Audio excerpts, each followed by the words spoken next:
कक्षा 8 का विषय गणित है। इसमें वर्गमूल भाग विधि के द्वारा ज्ञात करना। वर्गमूल भाग विधि के द्वारा कैसे ज्ञात करते हैं, इसके पहले वीडियो में आप सभी को बताया गया था कि वर्गमूल हम मुख्य रूप से दो विधि के द्वारा ज्ञात करते हैं, गुणनखंड विधि और दूसरा भाग विधि।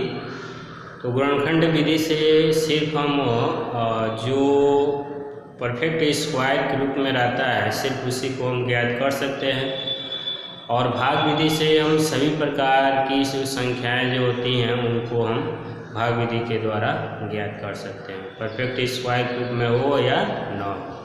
सभी प्रकार की संख्याएं भाग विधि के द्वारा हम ज्ञात कर सकते हैं। तो इसके पहले वीडियो में भी हम लोग भाग विधि के द्वारा वर्गमूल ज्ञात करना सीखा था। उसमें आपको बताया गया था कि उसमें मुख्य रूप से आपको बताया गया था कि जो परफेक्ट स्क्वायर ग्रुप में जो भी संख्याएं दी गई थी केवल उन्हीं को हमने भाग विधि के द्वारा सीखा था। आज उसी के क्रम में हम लोग जैसे जो परफेक्ट स्क्वायर ग्रुप में न हो, जैसे मान लीजिए आपका 3 हो गया, 2 हो गया, 5 हो गया, ठीक है, 7, 8, ठीक है। तो इस प्रकार की संख्याएं जैसे 11 हो गया, 11, 12, 13, 14, 15, ठीक है। 16 तो आपका परफेक्ट स्क्वायर ग्रुप में है। 4 का इसका वर्गमूल 4 होता है 16 का। तो इसको तो हम दोनों विधि से निकाल सकते हैं, गुणनखंड विधि और भाग विधि से। जैसे यहाँ पे देखिए 1, 2, 3, 4, 5, 6, 7, 8, 9, 10, 11, 12, 13, 14, 15, 16, 17, 18, 19, 20, 21, 22, 23, 24, 25 इस प्रकार की संख्याएं लिखी गई हैं। इसमें इसका तो 1 का वर्गमूल 1 ही होता है, 2 का वर्गमूल हम लोग गुणनखंड विधि के द्वारा नहीं निकाल सकते हैं। 2 का वर्गमूल हम गुणनखंड विधि के द्वारा नहीं निकाल सकते हैं क्योंकि ये परफेक्ट स्क्वायर ग्रुप में नहीं है। तो इसलिए यहाँ पे इसका जो वर्गमूल है हम भाग विधि से ही निकालेंगे। इसका भी हम भाग विधि का ही प्रयोग करेंगे। 4 का वर्गमूल 2 होता है। 4 का वर्गमूल क्या होता है? 2 होता है। ये परफेक्ट स्क्वायर ग्रुप में है तो इसको दोनों विधि के द्वारा हम लोग निकाल सकते हैं, गुणनखंड विधि और भाग विधि। दोनों विधि के द्वारा इसका हम वर्गमूल ज्ञात कर सकते हैं। इसको नहीं ज्ञात कर सकते हैं गुणनखंड विधि के द्वारा। 5, 6, 7, 8 इसको हम गुणनखंड विधि के द्वारा वर्गमूल नहीं ज्ञात कर सकते हैं। इनको ज्ञात करने के लिए हमको भाग विधि के ही द्वारा इसको जो आपका भाग विधि होता है उसके द्वारा इसका हम वर्गमूल ज्ञात कर सकते हैं। 9 का वर्गमूल जो होता है 3 होता है क्योंकि परफेक्ट स्क्वायर के रूप में है, इसलिए 9 का जो वर्गमूल होता है आपका 3 होता है। 3 को गुणनखंड विधि और भाग विधि दोनों विधि से ज्ञात कर सकते हैं। भाग विधि से सभी प्रकार की संख्याएं कोई भी हो, ठीक है, उनका वर्गमूल हम ज्ञात कर सकते हैं। 10, 11, 12, 13, 14, 15 इनको हम गुणनखंड विधि से नहीं ज्ञात कर सकते हैं। इनको ज्ञात करने के लिए भाग विधि के द्वारा ही वर्गमूल अपना सकते हैं। 16 का वर्गमूल होता है 4, गुणनखंड विधि के द्वारा ज्ञात कर सकते हैं। 17, 18, 19, 20, 21, 22, 23, 24 इन सबको हम भाग विधि के ही द्वारा वर्गमूल ज्ञात कर सकते हैं और गुणनखंड विधि के द्वारा इसका वर्गमूल नहीं ज्ञात कर सकते हैं। 25 का वर्गमूल क्या होता है? 5 होता है, जो परफेक्ट स्क्वायर ग्रुप में होता है। यानी कहने का मतलब यह है कि जो संख्या परफेक्ट स्क्वायर ग्रुप में रहेगा उसी का हम वर्गमूल केवल गुणनखंड विधि से निकाल सकते हैं, अन्यथा हम भाग विधि का ही प्रयोग करेंगे। ठीक, तो चलिए इसमें से कुछ संख्याएं लेते हैं जो परफेक्ट स्क्वायर ग्रुप में नहीं है। उन संख्याओं का वर्गमूल हम किस प्रकार से निकालेंगे। तो यहाँ पे एक चीज़ ध्यान देना है कि इन संख्याओं का जो वर्गमूल जो आपको प्राप्त होगा वह दशमलव के रूप में प्राप्त होता है, ठीक है। तो आइए इसमें से 1-2 संख्याएं लेते हैं और उनका वर्गमूल हम लोग ज्ञात करते हैं, ठीक है। तो आज हम लोग सीखेंगे 2 का वर्गमूल ज्ञात करना। 2 का वर्गमूल हम कैसे निकालेंगे, और कहा जाता है कि दशमलव के 2 स्थान तक निकालिए, 3 स्थान तक निकालिए, तो अगर कहता है कि दशमलव के 2 स्थान तक निकालिए तो आपको 3 स्थान तक निकालना पड़ेगा और आंसर उसको 2 स्थान तक ही लिखेंगे। ठीक है, राउंड ऑफ में उसको 2 स्थान तक ही लिखना पड़ेगा। ठीक है, तो ये जितना भी आप लोग देख सकते हैं, जितना ये सर्कल किया गया है, जितना भी ये गोला बनाया गया है, इन सभी का वर्गमूल हम भाग विधि से निकालेंगे और इनका सबका वर्गमूल जो आएगा दशमलव के रूप में आएगा। ठीक, तो आज हम लोग सीखेंगे जो आपका संख्या 2 है उसका वर्गमूल कितना होता है और इसको हम भाग विधि के माध्यम से कैसे इसको निकालेंगे।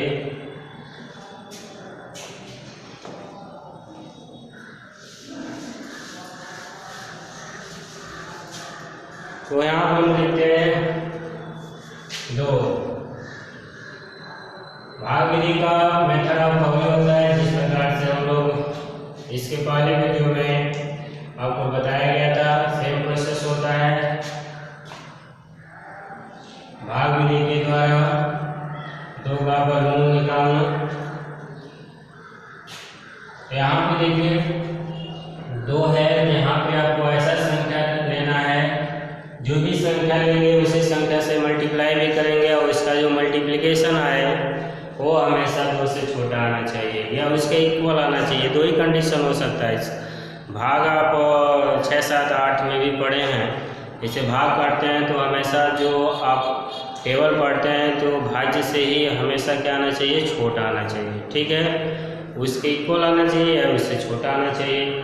तो इसमें आपको टेबल नहीं पढ़ना है, यहाँ पे मल्टीप्लिकेशन का कंडीशन होता है। ठीक है, यहाँ पे हम अपने कंडीशनी प्रश्न के अनुसार से अकॉर्डिंग जो प्रश्न दिया गया उसके अकॉर्डिंग हमको ऐसा नंबर, ऐसा डिजिट सेलेक्ट करना होता है और जो भी नंबर हम सेलेक्ट करते हैं, ठीक है, उसी का हम पुनः उसी में मल्टीप्लिकेशन करते हैं और जो मल्टीप्लिकेशन आता है वह हमेशा इस दिए गए वैल्यू से छोटा आना चाहिए या उससे उसके इक्वल आना चाहिए। कंडीशन आपका इसमें मल्टीप्लिकेशन का है। ठीक है, यहाँ पर हमको टेबल नहीं पढ़ना है, पहला पॉइंट है यहाँ पर आपको टेबल नहीं पढ़ना है।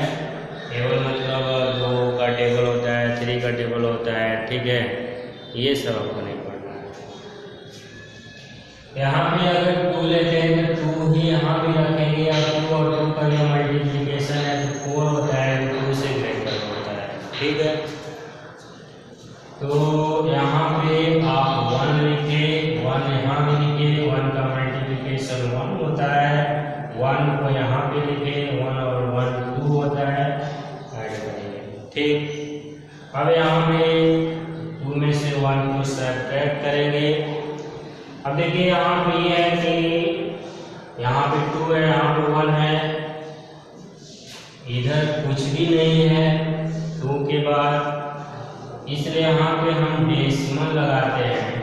ठीक है, तो डेसिमल जब लगाएंगे तो यहाँ पे आपका 2 0 यहाँ पे क्या हो जाएगा, बढ़ जाता है। ठीक है, अब यहाँ पे ये है कि अगर हम यहाँ पे 4 रखते हैं और यहाँ भी रखें तो 4 का इसमें मल्टीप्लाई करेंगे तो 4 चौका 16, 4 दूना 8 और 1 9, 4 जोड़ेंगे 8 और 2 हो जाएगा, 28 हो जाएगा। इसमें से घटाएंगे तो 4 आएगा आपका। ठीक है, अब यहाँ पे ये है, यहाँ पे देखिए यहाँ पे 2 0 बढ़ाएंगे, यहाँ पे इसमें हम एक साथ 2 0 बढ़ाते हैं। यहाँ पे दशमलव लगाया तो आप 0 बढ़ाते जाइए। ठीक है, यहाँ पे दशमलव लगा दीजिए और 0 0 0 ऐसे आप लिखते जाइए। यहाँ से 2 0 यहाँ पर नोट हो गया है, पुनः यहाँ से 2 0 यहाँ पर नोट हो जाएगा। ठीक है, अब इसके बाद से आपको क्या करना है, यहाँ पे ऐसा नंबर रखना है तो उसी नंबर से भी मल्टीप्लाई करेंगे।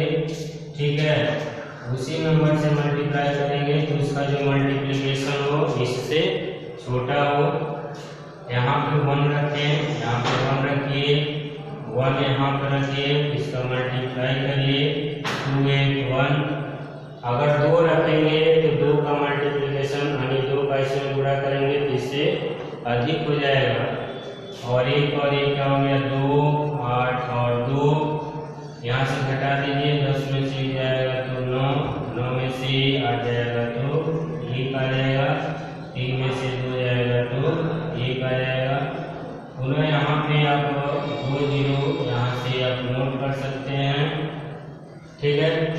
पुनः यहाँ पे आप 4 रखिए, 4 का मल्टीप्लाई करिए, 4 चौका 16, 4 दूना 8 और 1 9, 8 चौका 32 का 2 हाथ में 3, 4 दूना 8 और 3 11। देखिए इससे छोटा आ गया। यहाँ पे जो भी आप नंबर रखेंगे उसी नंबर से मल्टीप्लाई करेंगे और जो मल्टीप्लिकेशन आए इस दिए गए वैल्यू से हमेशा छोटा आना चाहिए, नियरेस्ट उसके नियर अबाउट में आना चाहिए, एकदम कम नहीं आना चाहिए, उसके नियरेस्ट एकदम नियर अबाउट में हो, ठीक है। या इसके इक्वल हो जाए, 2 ही कंडीशन हो सकता है, ठीक है। तो इस प्रकार से आप इसको यहाँ से घटाइए, 10 में से 6 घटाएंगे तो 4 होगा, यहाँ पे 0 हो जाएगा, 8 में से 2 जाएगा तो 6 हो जाएगा, ठीक है। तो इस तरीके से आप 0 बढ़ाएंगे, ठीक है, 0 को बढ़ाते जाइए, आप यहाँ पे नंबर रखते जाइए। आपका इस तरीके से 2 का वर्गमूल आप निकाल सकते हैं। 2 का जो वर्गमूल आपका होता है 1.414 डॉट डॉट, आगे और भी नंबर आएंगे, ठीक है। अगर प्रश्न में कहता है कि दशमलव के 3 स्थान तक निकालिए या 2 स्थान तक निकालिए, तो अगर 3 स्थान रहेगा तो आपको 4 स्थान तक निकालना पड़ेगा और उसको 3 स्थान के रूप में आपको आंसर देना पड़ेगा। अगर 2 स्थान तक कहता है तो इसका जो आंसर 2 स्थान तक अगर कहेगा तो कड़ी में 2 का मान 1.41 होगा, क्योंकि इसके बाद से ये जो तीसरा जो है 5 से छोटा है, 5 रहता या उससे बड़ा रहता, तो इसको राउंड ऑफ में 1.42 हम लोग यहाँ पे लिख लेते हैं, ठीक है। तो इस प्रकार से जो परफेक्ट स्क्वायर रूट में जो संख्याएं नहीं हैं उनका वर्गमूल एवं भाग विधि से किस प्रकार से निकालते हैं ये आपको यहाँ पे बताया गया है।